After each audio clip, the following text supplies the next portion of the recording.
बोला हो बिहार के लाला में हम पहुंचे हैं ढाका विधानसभा सीट। ढाका वैसे तो बांग्लादेश की राजधानी के तौर पर ज़्यादा मशहूर है, लेकिन बिहार चुनावों की बातचीत और जब बिहार के पूर्वी चंपारण के इलाके में आएंगे तो यहाँ की एक महत्वपूर्ण विधानसभा सीट है। गांधी चौक पर हम मौजूद हैं, ढाका के गांधी चौक पर, और आखिरी चरण का चुनाव। बिहार में अब चुनाव अपने आखिरी दौर में है, लेकिन अभी भी लोगों की सोच क्या है। 7 तारीख को आखिरी दौर पर यहाँ मतदान डाले जाएंगे और जो मुख्य मुकाबला है वो बीजेपी और आरजेडी के बीच है। हम लोगों से बातचीत करते हैं। आपका नाम क्या हुआ? राजू प्रसाद चौधरी। क्या करते हैं? अभी ऑटो चलाते हैं। ऑटो चलाते हैं। आपको लगता है कि 15 साल में काम हुआ है जी, या फिर जो आपके मौजूदा विधायक हैं उनसे आप संतुष्ट हैं? संतुष्टि की बात तो नहीं है। नाखुश हैं? तो तेजस्वी को मुख्यमंत्री बनाना चाहते हैं? नहीं, बीजेपी की सरकार बनेगी। बीजेपी सरकार बने। आप बताइए क्या फर्क है?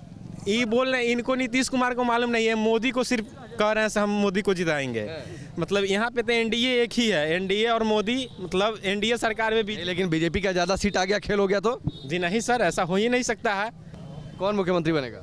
नया सरकार आएगा, नवयुवक आएगा और गठबंधन का सरकार बनने जा रहा है। सरकारी में रिटायरमेंट होता है, उसी तरह सरकार भी अब रिटर्न हो, नया सरकार बने। अब तो काफी कुछ देख रहे हैं। 15 साल में कुछ बदला है कि नहीं ढाका में? एकदम बदला है। बिजली है ठीक हुआ है, रोड ठीक हुआ है। यहाँ बिजली गुल रहता था, रोड चलने के लिए हम लोग मोतिहारी 4 घंटा में जाते थे। सड़क बन गई है बढ़िया। 15 से 20 मिनट में हम लोग जाते हैं मोतिहारी। ढाका के 2-4 मुद्दे बताइए। आपकी उम्र है, 2-4 मुद्दे जिस पर चुनाव हो रहे हैं। चुनाव है बेरोजगारी, आज युवा जो है पूरे राज्य की समस्या हो गई। राज्य की, देश की समस्या, देश की समस्या। लालू यादव का सरकार था, इतना समाज है। 1 मिनट बाबू, 15 इतना समाज है, पूछे किसी के घर में 5 किलो चावल मिलता हुआ था? 10 साल नीतीश का सरकार है, पूछे कौन ऐसा परिवार है किसी के घर में चावल नहीं मिलता है? हम सुनिए, चावल ही है, बहुत चावल मिल जाने को विकास नहीं बोलेंगे। किसी भी देश का मेन स्तंभ होता है शिक्षा, स्वास्थ्य, रोजगार। किसी भी देश का मेन स्तंभ होता है शिक्षा, स्वास्थ्य, रोजगार। लेकिन ये बिजली भी है। एक एक करके आप लोग सुनकर, 1 मिनट सुनिए, सुनकर कहेंगे ना तो मेन चीज शिक्षा है, बेरोजगारी है, स्वास्थ्य सेवा, सब चौपट। आप बताइए, नीतीश कुमार की तेजस्वी यादव? तेजस्वी यादव है भाई। इसलिए सर, नीतीश कुमार के राज में कुछ नहीं हुआ।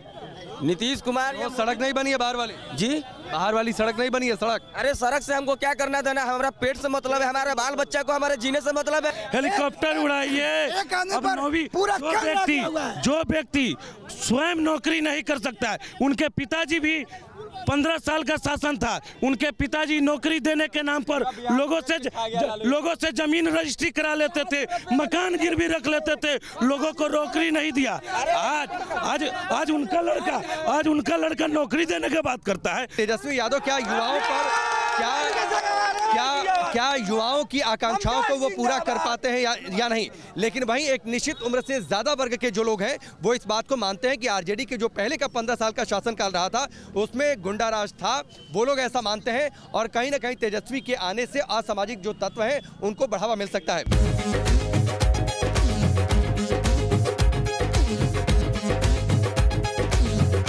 ढाका विधानसभा में मौजूद है, लोगों से बातचीत कर रहे हैं, लोगों का चुनावी मूड समझने की कोशिश कर रहे हैं। और इस वक्त हमारे साथ जो मौजूदा विधायक है आरजेडी के फैसल रहमान हैं और इस बार एक बार फिर से चुनावी मैदान में भी हैं।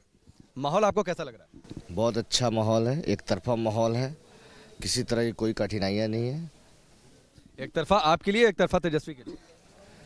हम दोनों के मेहनत, दोनों नौजवान हैं, वो भी नौजवान हैं, हम भी नौजवान हैं। उनका वादा और हम लोग का विश्वास पे एक तरफा मोहब्बत है ढाका विधानसभा के लोगों का मेरे साथ। प्रधानमंत्री मोदी कहते हैं कि युवराज हैं तेजस्वी, जंगल राज के युवराज हैं, एक बार फिर जंगल राज आ जाएगा। अब जंगल राज 15 साल में यहाँ की जनता समझ लिया ना, भूखमरी से लेके, बेरोजगारी से लेके, हत्याएं से लेके, बलात्कार से लेकर, हर बिहार में भी तो हो रहा है ना। यहाँ भी तो जंगल है, यहाँ कौन सा मंगल राज है 15 साल में इनकी सरकार में? आमतौर पर नीतीश सरकार अगर अपने किसी काम को लेकर सबसे ज्यादा तारीफ करती है वो है सड़कों का जाल। सड़कें इतनी बेहतरीन बना दी गई हैं कि बिहार में आज से पहले कभी इतनी सड़कें थी नहीं।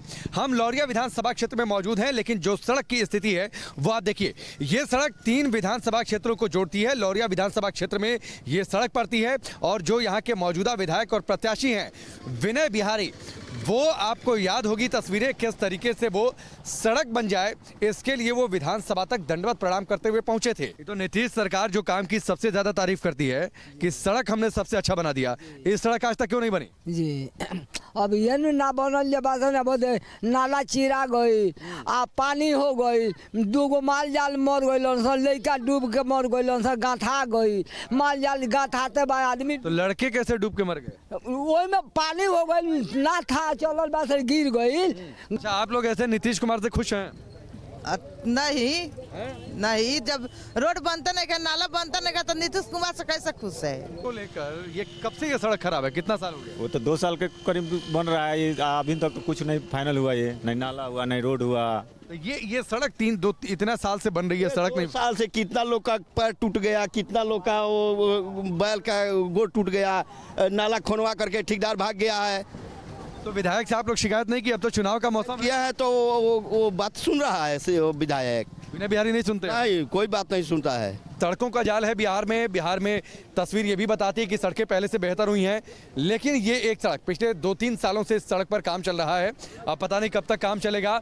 सड़क के दोनों ओर बड़े बड़े नालों के लिए खुदाई कर दी गई है, पानी भर जाता है, कई जानवर उसमें गिर कर मर गए, 1-2 बच्चों की भी मौत हो गई, जो लोग यहाँ के बता रहे हैं। फिलहाल चुनावी मौसम है, इससे नेता लोग सिर्फ वोट मांगने में व्यस्त हैं।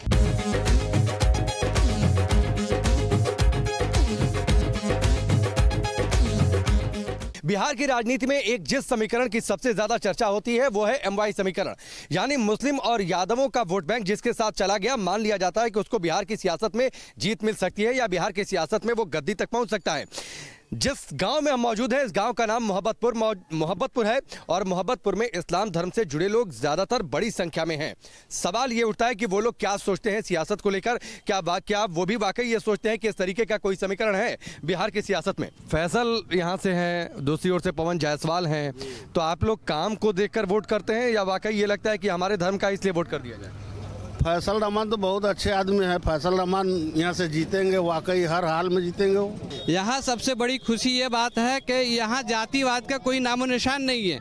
जो तेजस्वी सरकार जो बनने जा रही है, तेजस्वी जी का जो मेन मुद्दा है वो है विकास, वो है दवाई, वो है पढ़ाई, वो है कमाई। देखिए, बड़ा दिलचस्प चुनाव है हाल फिलहाल के। अगर कई सारे चुनावों को पिछले 15 साल या 20 सालों में बिहार के किसी भी चुनाव को उठा लिया जाए, इस बार बातचीत वाकई ये तो सत्य है कि सबसे ज्यादा मुद्दों की हो रही है।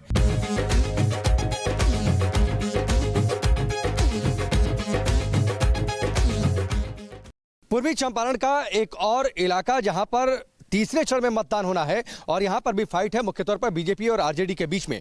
और अगर आपको चुनावों की तासीर समझनी है, मतदाताओं के मूड को समझना है, तो सबसे बेहतर होता है कि आप गांवों का रुख कर दीजिए और वहां पर विकास को लेकर लोग क्या सोचते हैं, किसानों को उनके मन मुताबिक पैसा या फिर योजनाएं मिली या फिर नहीं मिली, ये आप जानने की कोशिश करेंगे तो असल तस्वीर आपको जमीनी स्तर पर समझ में आएगी।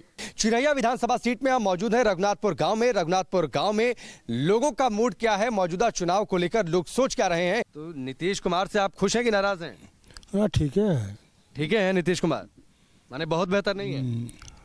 बेहतर सब लोग के नजर में अच्छा है तो हम कैसे कहें? आपकी नजर में नहीं कोई? ना, सबके नजर में। आपका नाम? सीताराम शाह। क्या करते हैं आप? किसानी? किसान हैं। किसान हैं। अच्छा, ये बात बताइए, गांव में कहा यह जाता है कि आरजेडी का जब पहले शासनकाल था, आपने शायद वो देखा होगा मुझे लगता है, तो पहले क्या वाकई उतना गुंडा राज था जितना कहा जा रहा है? पहले से गुंडा राज खत्म बा, अब कहाँ गुंडा राज बा? अब नहीं खे? अगर तेजस्वी मुख्यमंत्री बन गए था ना, तो उनको वोटे ना दे बनी कैसे? चाचा, आपका नाम क्या है? कमल शाह। कमल जी, क्या देखते हैं, बदलाव कुछ हुआ है 15 साल में? हाँ। क्या बदलाव हो गया, क्या बदल गया? बहुत कुछ बदल गया। 6 महीने से फिर तो राशन तो हर जगह मिल रहा है ना? फिर तो हर जगह सेंटर ही तो दे रही है ना। सेंटर दे रही है इनका। सेंटर का चुनाव थोड़े नहीं है। और स्टेट का रिलेशन अगर अच्छा रहेगा तभी विकास कर पाएगा। तेजस्वी आएंगे तो रिलेशन खराब हो जाएगा। ऑब्वियसली पार्टी अगेंस्ट में है तो कैसे होगा। मान लीजिए फिर उधर सरकार अगर केंद्र में बदल गई तब क्या करेंगे? कैसे बदल जाएगा? 24 तक तो कम से कम रहेगी ना।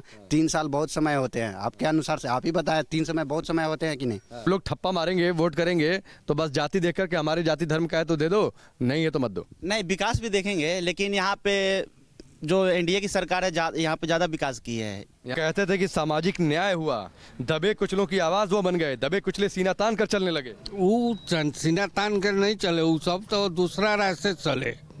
लेकिन उसके बाद में जो ये 15 साल नीतीश कुमार का सरकार चला, इसमें बिजली, राशन, पढ़ाई, शिक्षा में, रोड में सारा व्यवस्था आगे है।